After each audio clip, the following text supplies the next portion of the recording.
Okay, we're going to talk about osmosis, which is a type of passive transport.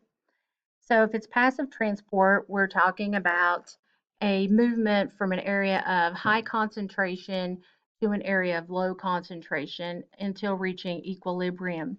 So, we're going to look at three different types of osmotic solutions.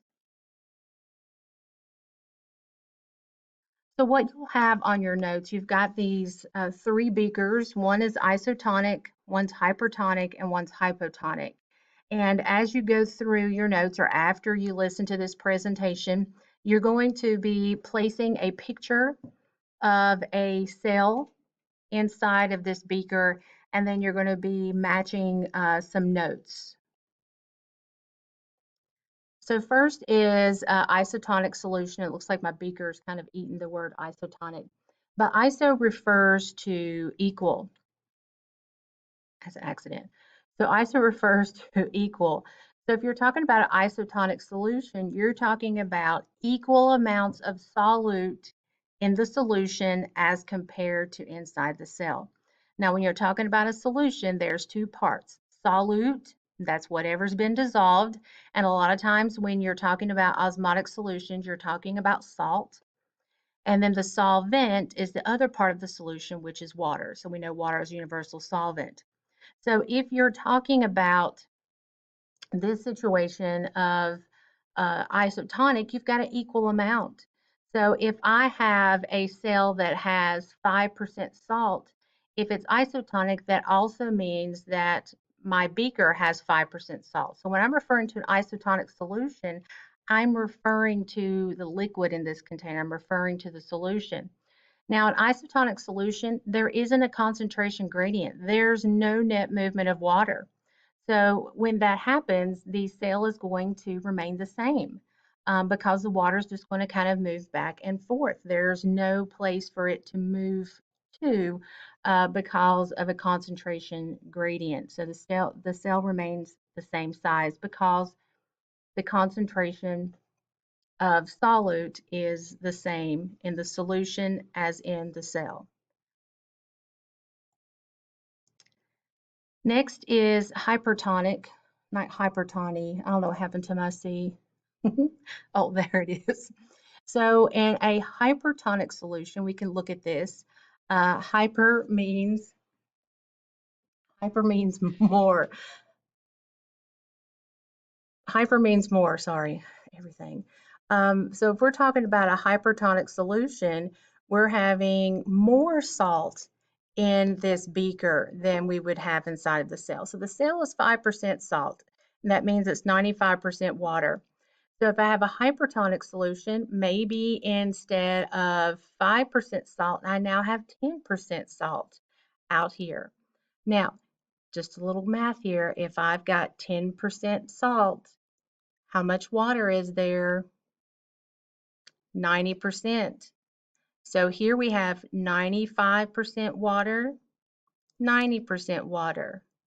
And water moves just like a waterfall from high to low concentration. So the water is going to move, and this might be easier if I wrote some numbers up here, but I'm not that talented. So it's going to go from the 95% to the 90% until we reach equilibrium. So if you look at the cell has definitely changed. It has changed its shape. It's shrunk.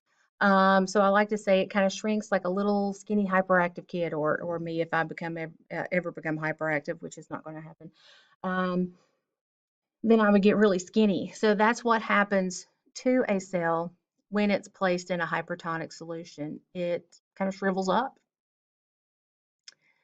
And then the other type of hypotonic solution is, or other type of osmotic solution, sorry, is hypotonic.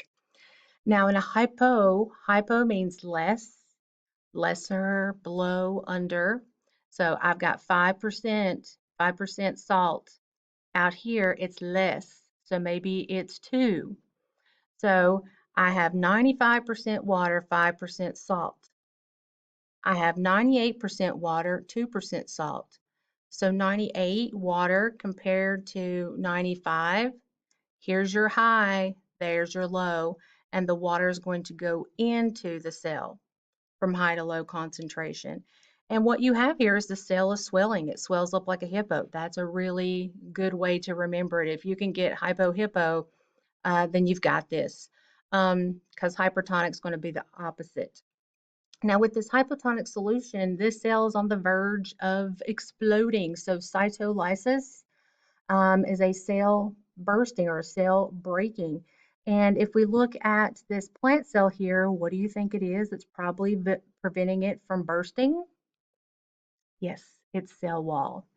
So osmosis, the movement of water into and out of cells, if you're talking about placing something, placing a cell, and a lot of times in examples you see red blood cells, when you're talking about placing those cells in there, you're going to know what type of solution it is based upon what the cell does. So if it stays the same, it's isotonic.